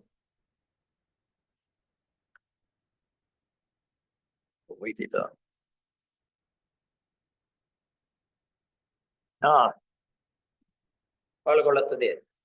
ಆತನಿಗೆ ಅಜ್ಞಾನವಿಲ್ಲ. ಆ ತಿಳುವಳಿಕೆ ಇರ್ತಕ್ಕಂಥವ್ರಿಗೆ ಅಜ್ಞಾನ ಅಂತಕ್ಕಂಥದ್ದು ಇಲ್ಲ. ಆದ್ರೆ ಯಾರು ಆತನು ಅಂತಂದ್ರೆ ವಿಷ್ಣುವಿಗೆ. ಆದರೆ ಆತನ ತನ್ನ ತಂದೆಯಾದ ಪರಮಾತ್ಮನಂತೆ ಶಕ್ತಿ ವಿಶೇಷಗಳನ್ನು ಕೆಳಗಿನ ಲೋಕಗಳಲ್ಲೂ ಬೆಳೆಸಿಕೊಳ್ಳಬೇಕಾದರೆ ಕೆಳಗಿನ ಲೋಕಗಳಿಗೆ ಇಳಿದು ಆ ಮಟ್ಟದ ಪ್ರಕೃತಿಯನ್ನು ಸಹ ತನ್ನ ಸ್ವಾಧೀನಕ್ಕೆ ತೆಗೆದುಕೊಳ್ಳಬೇಕು. ಆ ವಿಷ್ಣು ನಾವ್ಯ ದಿಸಾಪುರ ಸೊಸೈಟಿಯಲ್ಲಿ ಅನೇಕ ಓದಿದ್ದೀವಿ, ತಿಳ್ಕೊಂಡಿದ್ದೀವಿ. ಮೊಟ್ಟ ಮೊದಲ ಬಾರಿಗೆ 1ನೇ ಭೂತವರ್ಗ, 2ನೇ ಭೂತವರ್ಗ, 3ನೇ ಭೂತವರ್ಗ, ಖನಿಜ, ಸಸ್ಯ, ಪ್ರಾಣಿ ವರ್ಗ ಬೆಳವಣಿಗೆ ಆಗುವವರೆಗೂ ಅದಕ್ಕೆ ಚೈತನ್ಯ ಕೊಡ್ತಕ್ಕಂಥದ್ದು ವಿಷ್ಣು ಚೈತನ್ಯವೇ. ಆ ವಿಷ್ಣು ಚೈತನ್ಯ ಗರ್ಭದಲ್ಲೇ ಇವೆಲ್ಲ ಬೆಳವಣಿಗೆ ಆಗ್ತಕ್ಕಂಥದ್ದು. ನಾವು ಇಂಡಿಪೆಂಡೆಂಟ್ ಆತ್ಮ ಅನ್ನೋದಾಗುತ್ತೆ ನೋಡೋ, ಆವಾಗಲೇ ನಮ್ಗೆ ಆ ಈಶ್ವರನ ಚೈತನ್ಯ ಬರ್ತಕ್ಕಂಥದ್ದು. ಅದುವರೆಗೂ ವಿಷ್ಣುವನ ಗರ್ಭದಲ್ಲೇ ನಾವು ದೊಡ್ಡವರಾಗುವುದು. ಅದನ್ನು ಹೋಲಿಕೆ ಮಾಡ್ತಾರೆ, ತಾಯಿ ಗರ್ಭದಲ್ಲಿ ಮಗು ಬೆಳವಣಿಗೆ ಆಗುತ್ತೋ ಹಾಗೆ ಇವೆಲ್ಲವೂ ವಿಷ್ಣುವಿನ ಚೈತನ್ಯದ ಗರ್ಭದಲ್ಲಿ ಬೆಳವಣಿಗೆ ಆಗುವುದು ಅಂತ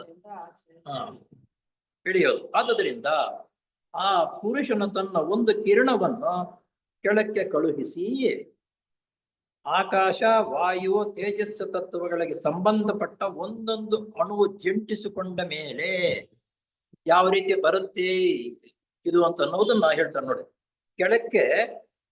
ಆದುದರಿಂದ ಆ ಪುರುಷನು ತನ್ನ ಒಂದು ಕಿರಣವನ್ನು ಕೆಳಕ್ಕೆ ಕಳುಹಿಸಿ, ಯಾರ್ದು? ವಿಷ್ಣುವಿನ ಕಿರಣ ಶಕ್ತಿ ಸಾಮರ್ಥ್ಯ. ಆಕಾಶ, ವಾಯು, ತೇಜಸ್ಸು ತತ್ವಗಳಿಗೆ ಸಂಬಂಧಪಟ್ಟ ಒಂದೊಂದು ಅಣುವನ್ನು ಜಂಟಿಸಿಕೊಂಡ ಮೇಲೆ, ಆಯಾ ಲೋಕಗಳು ಬಂದಾಗ ಒಂದೊಂದು ಅಣುವನ್ನು ಜಂಟಿಸಿಕೊಂಡು ಆ ಕಿರಣವು ಪುನಃ ಹಿಂತಿರುಗಿ ಹೋಗಿ ಪುರುಷಾತ್ಮನಿಗೆ ಸೇರಿಕೊಳ್ಳುತ್ತದೆ. ಇದು ಬೆಳವಣಿಗೆ. ಕೆಳಗಡೆ ಒಂದೊಂದನ್ನು ಬೆಳ್ಕೊಂಡು ಬಂದು ಬೆಳವಣಿಗೆ ಆಗಿ ನಂತರ ಪುರುಷಾತ್ಮನಲ್ಲೇ ಸೇರ್ಕೊಳ್ತಕ್ಕಂಥದ್ದು. ಆದುದರಿಂದಲೇ ಪುರುಷಾತ್ಮನನ್ನು ಉಪನಿಷತ್ತಿನಲ್ಲಿ ಅವ್ಯಕ್ತಾತ್ಮವೆಂದು ಕರೆಯುತ್ತಾರೆ. ಪುರುಷಾತ್ಮನನ್ನು ಉಪನಿಷತ್ತಿನ ಅವ್ಯಕ್ತ ಆತ್ಮ ಎಂದು ಕರೆಯುತ್ತಾರೆ. ಏಕೆಂದರೆ ಆತನು ದೇಶ ಕಾಲಗಳಿಗೆ ಸಿಕ್ಕಿಕೊಂಡಿಲ್ಲ. ಆತ್ಮನು ದೇಶ ಕಾಲಗಳಿಗೆ ಸಿಕ್ಕಿಕೊಂಡಿಲ್ಲ ಎಲ್ಲೋನು. ಆತನಿಗೆ ಮಾಯಾ ಭ್ರಾಂತಿಯೂ ಇಲ್ಲ. ಆ ಆತ್ಮಕ್ಕೆ ಮಾಯಾ ಭ್ರಾಂತಿ ಅಂತಕ್ಕಂಥದ್ದು ಇಲ್ಲ. ಆದರೆ ಮೇಲ್ಕಂಡಂತೆ ಆವಿರ್ಭಾವವಾದ ಅಂತರಾತ್ಮ ಎಂದರೆ, ಅಂತರಾತ್ಮ ಅಂದ್ರೆ ಏನು ಅಂತ ಡೆಫಿನೇಷನ್. ಆತ್ಮ, ಬುದ್ಧಿ, ಮನಸ್ಸು, ಈ 3 ತತ್ವಗಳ ಪೈಕಿ ಬುದ್ಧಿ ಮಟ್ಟದ ಪ್ರಕೃತಿಯಿಂದ ಒಂದು ಕಿರಣ, ಅಲ್ಲಿಂದ ಒಂದು ಕಿರಣ ಅಥವಾ ಸೂತ್ರ ಹೊರಹೊಮ್ಮಿ ರೂಪಲೋಕದ ಒಂದು ಅಣು ಸಮುದಾಯವನ್ನು ತೆಗೆದುಕೊಂಡು ಮೇಲೆ ರೂಪದೇಹವನ್ನು ಇನ್ನೂ ಕೆಳಕ್ಕೆ ಎಂದರೆ ಅಪ್ ತತ್ವಕ್ಕೆ ಇಳಿದು ಅಲ್ಲಿನ ಒಂದು ಪರಮಾಣುವನ್ನು ಜಂಟಿಸಿಕೊಂಡು ಕಾಮದೇಹವನ್ನು ಸ್ಥೂಲ ಲೋಕಕ್ಕೆ ಇಳಿದು ಅಲ್ಲಿ ಒಂದು ಪರಮಾಣುವನ್ನು ಜಂಟಿಸಿಕೊಂಡು ಪ್ರಾಣಮಯ ಕೋಶ ಮತ್ತು ಸ್ಥೂಲ ದೇಹವನ್ನು ರೂಪಿಸಿಕೊಳ್ಳುತ್ತದೆ. ಇಷ್ಟು ಕೆಲಸವೆಲ್ಲವೂ ವಿಷ್ಣುವಿನ ಅಂಶದಿಂದ ಉದ್ಭವ ಆಗತಕ್ಕಂಥದ್ದು. ಈ ಕೇವಲ ಕೆಳಗಿನ ಅಂಶವೆಂದರೆ ಅಂತರಾತ್ಮನ ಒಂದು ಕಿರಣಕ್ಕೆ ದೇಹಾತ್ಮವೆಂದು ಹೆಸರು. ಅಂತರಾತ್ಮನ ಒಂದು ಕಿರಣಕ್ಕೆ ದೇಹಾತ್ಮ ಎಂದು ಹೆಸರು. ಇವು ಸ್ವಲ್ಪ ಬೇರೆಯವ್ರಿಗೆ ಪೂರ್ಣವಾಗಿ ಅರ್ಥವಾಗಲ್ಲ. ಸೊಸೈಟಿ ಮೆಂಬರ್ಗಳಾಗಿರತಕ್ಕಂಥವ್ರು ಈ ಪದಗಳ ಅರ್ಥವೂ ಆಗತ್ತೆ, ಒಂದೊಂದು ಹೇಗೆ ಅಂತ ಗೊತ್ತಾಗುತ್ತೆ. ಇದಕ್ಕೆ ದಿಸಾಪುರ ಸೊಸೈಟಿಯಲ್ಲಿ ಇರ್ತಕ್ಕಂಥ ವಿಷಯಗಳು ಬೇರೆ ಕಡೆ ಎಲ್ಲೂ ಸಿಗುವುದೂ ಇಲ್ಲ, ಅರ್ಥವೂ ಆಗಲ್ಲ. ಅವಿದ್ಯೆ ಅಥವಾ ಅಜ್ಞಾನವು ಕಾರಣ ದೇಹದ ಮಟ್ಟದಲ್ಲಿ ಪ್ರಾರಂಭವಾಗಿ ಅದರ ಪ್ರಬಲವಾದ ಪ್ರಭಾವವು ಕೇವಲ ಕೆಳಗಿನದಾದ ದೇಹಾತ್ಮದ ಮೇಲೆ ವ್ಯಾಪಕವಾಗಿ ಬೀಳಲ್ಪಡುತ್ತವೆ.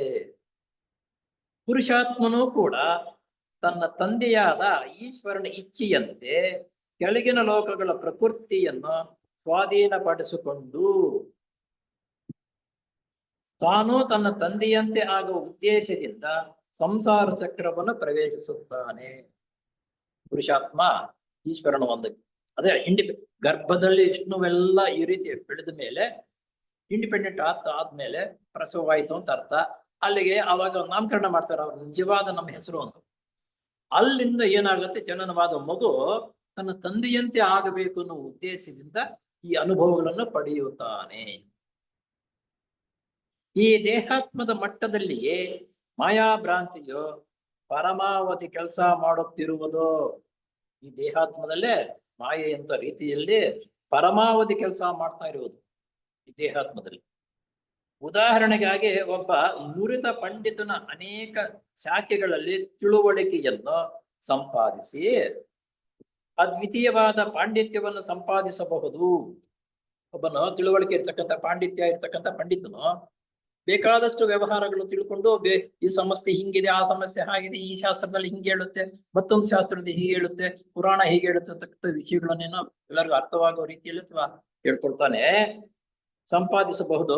ಆದ್ರಿಂದ ಸಂಪಾದನೆ ಮಾಡ್ತಾನೆ.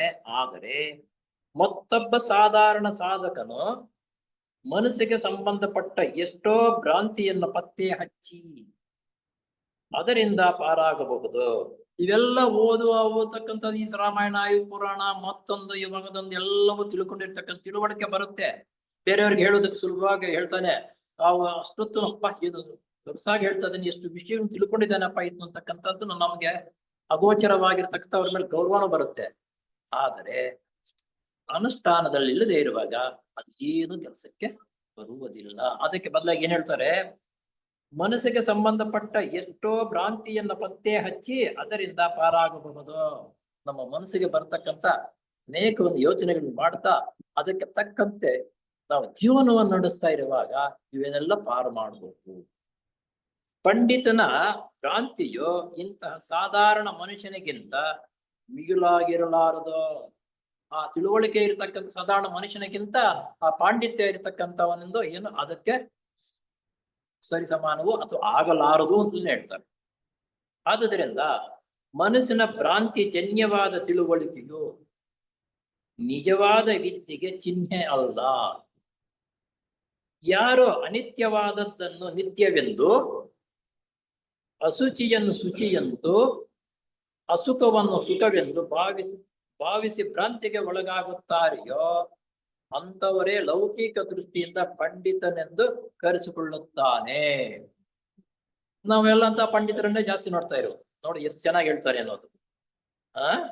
ನಿತ್ಯವೆಂದು ನೋಡು, ಯಾರು ಅನಿತ್ಯವಾದದ್ದನ್ನು ನಿತ್ಯವೆಂದು, ಅಶುಚಿಯನ್ನು ಶುಚಿಯೆಂದು, ಅಸುಖವನ್ನು ಸುಖವೆಂದು ಭಾವಿಸಿ ಭ್ರಾಂತಿಗೆ ಒಳಗಾಗುತ್ತಾರೆಯೋ ಅಂತವರೇ ಲೌಕಿಕ ದೃಷ್ಟಿಯಿಂದ ಪಂಡಿತನೆಂದು ಕರೆಸಿಕೊಳ್ಳುತ್ತಾನೆ.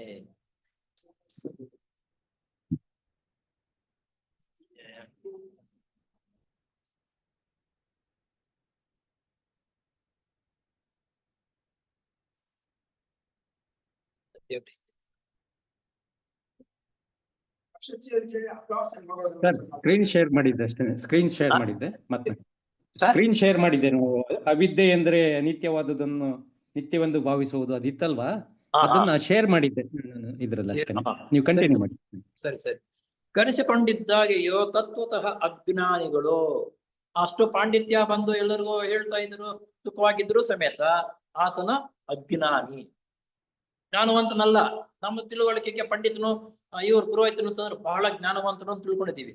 ಆದ್ರೆ ಆತನು ತತ್ವಶಃ ಅಜ್ಞಾನಿ. ಇಲ್ಲಿ ನಿತ್ಯವೆಂದರೆ ದೇಶ ಕಾಲಗಳಿಗೆ ಅತೀತವಾದ ಆತ್ಮದ ನಿಜ ಸ್ವರೂಪ. ಇಲ್ಲಿ ನಿತ್ಯವೆಂದರೆ ದೇಶ ಕಾಲಗಳಿಗೆ ಅತೀತವಾದ ಆತ್ಮದ ನಿಜ ಸ್ವರೂಪದ ಅರಿವು, ಆತ್ಮ ಸ್ವರೂಪದ ಅರಿವು. ಪರಿಶುದ್ಧತೆ ಎಂದರೆ ಪ್ರಕೃತಿ ಪ್ರಭಾವಕ್ಕೆ ಒಳಗಾಗದೆ ಪ್ರಜ್ಞೆಯ ಸ್ವಚ್ಛ ಸ್ಥಿತಿ. ಪ್ರಕೃತಿ ಪ್ರಭಾವಕ್ಕೆ ಒಳಗಾಗದೆ ನಾವು ಏನ್ ಮಾಡ್ತೀವಿ, ಹೆಂಗೆ ಪ್ರಕೃತಿ ಇದಕ್ಕೆ ಪ್ರಭಾವಕ್ಕೆ ಒಳಗಾಗ್ಬಿಡ್ತೀವಿ. ಏನಪ್ಪಾ ಅಂತಂದ್ರೆ ತನ್ನ ತಿಳುವಳಿಕೆ ಎಷ್ಟೇ ಇದ್ರೂನು ಸ್ವಲ್ಪ ಸಾಹುಕಾರನು ಸ್ವಲ್ಪ ತಿಳುವಳಿಕೆ ಇರ್ತಕ್ಕಂಥವ್ರನ್ನ ಅವ್ರು ಹೇಳ್ತಾ ಇರೋದು ತಪ್ಪು ತಿಳುವಳಿಕೆ ಅಂದ್ರೂ ಸಮೇತ ಒಂದು ದಾಸನ ಯಾತಕ್ ಬಿಡಪ್ಪ ನಾವ್ ಹೇಳ್ತಕ್ಕಂಥ ಇದು ಪ್ರಕೃತಿಗೆ ದಾಸನಾಗೋದು ಅಂತಂದ್ರೆ. ಪ್ರಜ್ಞೆಯ ಸ್ವಚ್ಛ ಸ್ಥಿತಿ, ಪ್ರಜ್ಞೆಯ ಸ್ವಸ್ಥ ಸ್ಥಿತಿ ಎಂದರೆ ತ್ರಿಗುಣಾತೀತವಾದ ಆತ್ಮನ ನಿಜ ಸ್ವಭಾವ. ತ್ರಿಗುಣಗಳು ಮುಂದೆ ಬರುತ್ತೆ. ತ್ರಿಗುಣಾತೀತವಾದ 3 ಗುಣಗಳನ್ನು ಜಯಿಸಿರಬೇಕು. ಆತ್ಮನ ನಿಜ ಸ್ವಭಾವ. ಉದಾಹರಣೆಗಾಗಿ ಒಂದು ಮಗು ಕೆಳಕ್ಕೆ ಬೀಳುತ್ತದೆ. ಉದಾಹರಣೆ ಹೇಳ್ತಾರೆ, ಒಂದು ಮಗು ಕೆಳಕ್ಕೆ ಬೀಳುತ್ತದೆ. ಆಗ ಅದನ್ನ ನೋಡಿದವನು ಕೂಡಲೇ ಹೋಗಿ ಅದಕ್ಕೆ ಸಹಾಯ ಮಾಡದಿದ್ದರೆ ಅಂತಹವನ ಪ್ರಕೃತಿಯು ತಮೋ ಗುಣಕ್ಕೆ ಒಳಗಾಗುತ್ತದೆ. ಮಗು ಬಿದ್ದೋಗಿರುತ್ತೆ. ಈ ಕಡೆ ನೋಡ್ಕೊಂಡು ಸುಮ್ಮನೆ ಕಾಲಹರಣೆ ಮಾಡ್ತಾ ಇದ್ದಾರೆ ಎಲ್ಲ. ತಕ್ಷಣ ಹಿಂದೂ ಇಲ್ಲ ಮುಂದೂ ಇಲ್ಲ, ಮುಂದೆ ವ್ಯಾನ್ ಬರುತ್ತೋ ಕಾರ್ ಬರುತ್ತೋ ತಕ್ಷಣ ಹೋಗಿ ಆ ಮಗುವನ್ನು ರಕ್ಷಣೆ ಮಾಡ್ತಕ್ಕಂಥದ್ದು. ಅದು ಹೋಗಿ ಅದಕ್ಕೆ ಸಹಾಯ ಮಾಡದಿದ್ದರೆ ಅಂತವನ ಪ್ರಕೃತಿಯ ತಮೋಗುಣ. ತಮೋಗುಣ ಇರ್ತಕ್ಕಂಥ ಮಯ ನಮ್ಮ ಮಗು ಅಲ್ಲ, ಅದೆಲ್ಲ ಬೇಗ ಬಿಡೋ, ಅದು ತಮೋಗುಣವಾಗುತ್ತದೆ. ಆಯ್ತು. ವೃದ್ಧಾಪ್ಯ ಕಾಲದಲ್ಲೂ ಸಹ ಇಹಲೋಕಕ್ಕೆ ಸಂಬಂಧಪಟ್ಟ ವ್ಯವಹಾರಗಳಲ್ಲಿ ತೊಡಗಿರುವ ಮನೋಭಾವನೆ ರಜೋಗುಣಕ್ಕೆ ಸಂಬಂಧಪಟ್ಟಿದ್ದು. ಅರ್ಥವಾಯ್ತು ಇವಾಗ ಇದು? ವೃದ್ಧಾಪ್ಯ ಬಂದಾಗ್ಲೂ ಸಂಸಾರ ಚಕ್ರ ಅದು ಮತ್ತೊಂದು ಮಗದೊಂದು ಮಾಡ್ಕೊಡ್ತಾ ಇದ್ರೆ ಅಂತ ಅದಕ್ಕೆ ರಜೋಗುಣ ಇರ್ತಕ್ಕಂಥವನಲ್ಲಿ ಅದು ಇರುತ್ತೆ. ಈಗ ಸಂಸಾರ ವ್ಯವಸ್ಥೆ ಮಾಡ್ಬೇಕು, ಎಲ್ಲಿ ತನಕ ಮಾಡ್ಬೇಕು? ತಾನು ತನ್ನ ಮಡದಿ ತನ್ನ ಮಕ್ಕಳಿಗೆ ಕರ್ತವ್ಯವನ್ನು ನಿರ್ವಹಿಸ್ಬೇಕು. ಆ ಮಕ್ಕಳಿಗೆ ಏನಾಗ್ಬೇಕು ಅವ್ರು ಮಾಡಿಬಿಟ್ಮೇಲೆ ಅವನ ಮಕ್ಕಳು ಅವನ ಸಂಸಾರ ಅವನು ಮಾಡ್ಕೊಳ್ಬೇಕು. ನಂತರ ಆ ಕಡೆ ಗಮನ ಕೊಡಬಾರ್ದು. ಮೊಮ್ಮಕ್ಕಳಿಗೂ ಮರಿ ಮಕ್ಕಳಿಗೂ ನಾನೇ ಎಲ್ಲ ನೋಡ್ಬೇಕು, ನಾನೇ ಸಂಪಾದನೆ ಮಾಡಿಡ್ಬೇಕು ಅಂತಕ್ಕಂಥದ್ದು ಎಂತವ್ರಿಗಂದ್ರೆ ರಜೋಗುಣ ಯಾರ ಹತ್ರ ಇರುತ್ತೋ ಅವನು ಅವ್ರಿಗೆಲ್ಲ ಸಹಾಯ ಮಾಡಕ್ ಹೋಗ್ತಾನೆ. ಆ ತಮೋಗುಣ ಅಂದ್ರೆ ಏನು, ರಜೋಗುಣವೆಂದ್ರೆ ಏನು ಅದಕ್ಕೆ ಉದಾಹರಣೆಗಳು. ಪ್ರಭಾವವನ್ನು ಒಂದು ಮಗುವು ಕೆಸರಿನಲ್ಲಿ ಬಿದ್ದಿದ್ದರೆ ಎತ್ತಿದರೆ ಆತನ ಕೆಲಸವಾಗುತ್ತದೆ ಎಂಬ ಭಾವನೆಯಿಂದ ಹಿಂಜರಿಯತಕ್ಕವನ ಸತ್ವ ಗುಣ ಪ್ರಭಾವವನ್ನು ಎತ್ತಿ ತೋರಿಸುತ್ತದೆ. ಸತ್ವಗುಣ ಕೆಸರಿನಲ್ಲಿ ಬಿದ್ದಿದ್ರೆ ತಕ್ಷಣ ನನಗೆ ಕೆಸರು ಮೆತ್ಕೊಳ್ಳುತ್ತೆ, ಅದು ಇದು ಅನ್ನೋದಲ್ಲ. ತಕ್ಷಣ ದುಮಿಗೆ ಅದನ್ನ ಎತ್ಕೊಂಡು ಒಳ್ಳೆಯ ಗುಣ, ತತ್ವ ಗುಣ ಅದನ್ನ ಹತ್ತಿರ್ತಕ್ಕಂಥದನ್ನು. ಈ ಅಮೆರಿಕದ ಒಬ್ಬ ಅಧ್ಯಕ್ಷರಾಗಿದ್ರು, ಮರ್ತೋಗ್ತಾ ತನ್ನ ಸಂಸಾರ ಇದಕ್ಕೆ ಹೋಗ್ತಾ ಇದ್ರೆ ಚರಂಡಿಯಲ್ಲಿ ಹಂದಿ ಮರಿ ಬಿದ್ದೋಗುತ್ತೆ. ಎಷ್ಟು ಬೂಟು ಶೂಟ್ ಹಾಕೊಂಡಿರ್ತಾನೆ. ತಕ್ಷಣ ಅದನ್ನ ಇಳಿದು ಆ ಹಂದಿ ಮರಿಯನ್ನು ರಕ್ಷಣೆ ಮಾಡಿ ಹೋಗ್ತಾನ. ಎಲ್ಲರೂ ಎಲ್ ಮಾಡ್ತಾರೆ ಅಲ್ಲ. ಅಮೆರಿಕ ದೇಶದ ಅಧ್ಯಕ್ಷನು ಅಂತಂದ್ರೆ ಏನು, ಆ ಕೆಲಸ ಮಾಡಕ್ ಹೋದನು ಅಂತಂದ್ರೆ ಅಲ್ಲಿಗೆ ಎಂತ ಗುಣ ಆತನಲ್ಲಿ ಇತ್ತು ಅಂತ ಅನ್ನೋದು. ಕೆನಡಿ ಅಂತ ಎತ್ತಿ ತೋರಿಸುತ್ತದೆ. ಗುಣಾತೀತನು ಲೋಕ ಕಲ್ಯಾಣ ಕೆಲಸದಲ್ಲಿ ಆಸಕ್ತನಾಗಿರುತ್ತಾನೆ. ಗುಣಾತೀತ ಈ 3 ಗುಣಗಳನ್ನ ಜಯಿಸ್ತಿರ್ತಕ್ಕಂಥವನ ಏನು ಕೆಲಸದಲ್ಲಿ ಕಲ್ಯಾಣ ಗುಣಾತೀತನು ಲೋಕ ಕಲ್ಯಾಣ ಕೆಲಸದಲ್ಲಿ ಆಸಕ್ತಿ ವಹಿಸುತ್ತಾನೆ. ಲೋಕ ಕಲ್ಯಾಣವಾಗಿರ್ಬೇಕಂದ್ರೆ ಎಲ್ಲರೂ ಸಮೃದ್ಧವಾಗಿ ಚೆನ್ನಾಗಿ ಉತ್ತಮವಾಗಿರ್ಬೇಕು ಅಂತಕ್ಕಂಥವನು ಈ 3 ಗುಣಗಳನ್ನು ಜಯಿಸ್ತಕ್ಕಂಥವನು ಆ ಕೆಲಸ ಅವಾಗ ಮಾಡ್ತಾ ಇರ್ತಾನೆ. ನೀನು ನಾನು ಎಲ್ಲ ಒಂದೇ. ದೇಹ ಸ್ವಭಾವಕ್ಕೆ ಒಳಗಾಗುವುದಿಲ್ಲ. ಅಯ್ಯೋ ಅವನು ಹೋದ್ರೆ ಏನೋ ಅವನ ಕತೆ ನಮ್ಗೆ ಯಾಕೆ, ನನ್ನ ದೇಹ ನಾನ್ ಚೆನ್ನಾಗಿದ್ರೆ ಸಾಕು ಅಂತಕ್ಕಂಥ ಭಾವನೆಗೆ ಹೊತ್ತು ಹೋಗಲ್ಲ ಆತನು. ಆತ್ಮವು ತನ್ನ ಸ್ವರೂಪದಲ್ಲಿ ನಿತ್ಯನೋ ಶುದ್ಧನೋ ಆನಂದ ಸ್ವರೂಪನೋ ಆಗಿರುತ್ತಾನೆ. ಎಷ್ಟು ಹೇಳ್ತಾರ? ಆತ್ಮವು ತನ್ನ ಸ್ವರೂಪದಲ್ಲೇ ನಿತ್ಯನೋ ಶುದ್ಧನೋ ಆನಂದ ಸ್ವರೂಪನೋ ಆಗಿರುತ್ತಾನೆ. ಆತನ ಅಂಶೀಭೂತವಾದ ಒಂದು ಕಿರಣಾಂಶವು ಕಿರಣಾಂಶವು ಕೆಳಗಿನ ಮಟ್ಟದ ಪ್ರಕೃತಿಯಲ್ಲೇ ತಾದಾತ್ಮ್ಯ ಭಾವದಿಂದ ಸಿಕ್ಕಿಕೊಂಡು ನರಳುತ್ತದೆ. ತಾದಾತ್ಮ್ಯ ಭಾವ ಈ ಲೋಕಕ್ಕೆ ಬಂದಾಗ ಇದಕ್ಕೆ ಸಂಬಂಧಪಟ್ಟಿರ್ತಕ್ಕಂಥದನ್ನಲ್ಲೇ ನೋಡ್ಕೊಂಡು ಇರ್ತಾನೆ.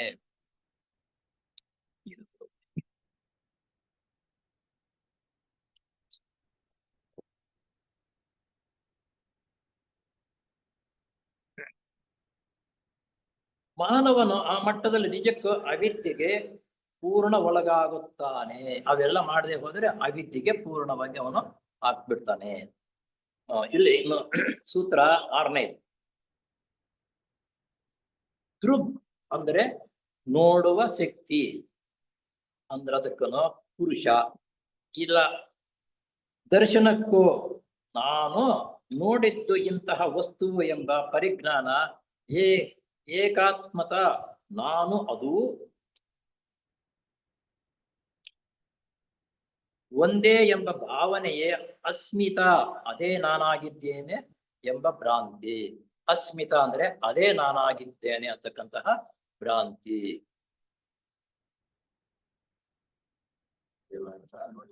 ಟೈಮ್ ಆಗೋಯ್ತು.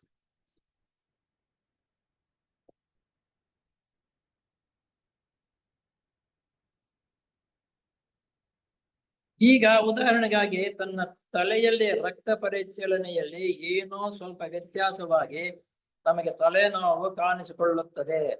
ವಾಸ್ತವವಾಗಿ ಈ ಮೆದುಳಿನಲ್ಲಿ ಉಂಟಾಗುವ ಅಕ್ರಮವಾದ ಸ್ಥಿತಿಯು ನನ್ನ ಕಾಮದೇಹದ ಮೂಲಕ ನನಗೆ ನೋವು ಉಂಟಾಗುತ್ತದೆ.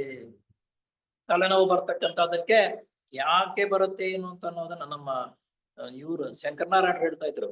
ತಲೆನೋವು ಬಂದ್ರೆ ನಮ್ಗೆ ತಕ್ಷಣ ನಾವು ಟ್ಯಾಬ್ಲೆಟ್ ತಗೊಳ್ತೀವಿ, ಅದು ತಪ್ಪು. ನಮ್ಮ ತಲೆಯಲ್ಲಿ ಇರ್ತಕ್ಕಂಥ ಜ್ಞಾನವನ್ನು ವಿಮರ್ಶೆ ಮಾಡ್ತಕ್ಕಂಥ ಸಾಮರ್ಥ್ಯ ಬೆಳೆಸುತ್ತಂತ ಬಂದಾಗ, ವಿಮರ್ಶೆ ಮಾಡ್ತಕ್ಕಂಥ ಸಾಮರ್ಥ್ಯವು ಬೆಳೆಸುತ್ತೆ. ಆದ್ದರಿಂದ ನಮಗೆ ನೋವಾಗುವ ರೀತಿಯಲ್ಲಿ ಆಗುತ್ತದೆ. ಆದ್ರಿಂದ ತಲೆನೋವು ಬಂದ ತಕ್ಷಣ ಮಾತ್ರ ತೆಗೆದುಕೋಬಾರದು ಅಂತ ಪದೇ ಪದೇ ಹೇಳೋರು ಶಂಕರನಾರಾಯಣ ಒಬ್ಬರೇ ಇದನ್ನು ಪದೇ ಪದೇ ಹೇಳ್ತಾ ಇದ್ರು. ಆಗ ಪ್ರಜ್ಞೆಯ ಸ್ಥೂಲ ಮತ್ತು ಕಾಮದೇಹಗಳೆರಡೂ ತದಾತ್ಯ ಭಾವನೆಯಿಂದ ವರ್ತಿಸುವುದರಿಂದ ನನಗೆ ತಲೆನೋವು ಉಂಟಾಗುತ್ತದೆ. ಪ್ರಜ್ಞೆ ಮತ್ತು ಕಾಮದೇಹ ಇವೆರಡು ಸಮರಸವಾಗುವುದಕ್ಕೆ ಹೆಚ್ಚು ಕಡಿಮೆ ಆದಾಗ ತಲೆನೋವು ಅಂತಕ್ಕಂಥದ್ದು ಕಾಣಿಸ್ಬಿಡುತ್ತೆ.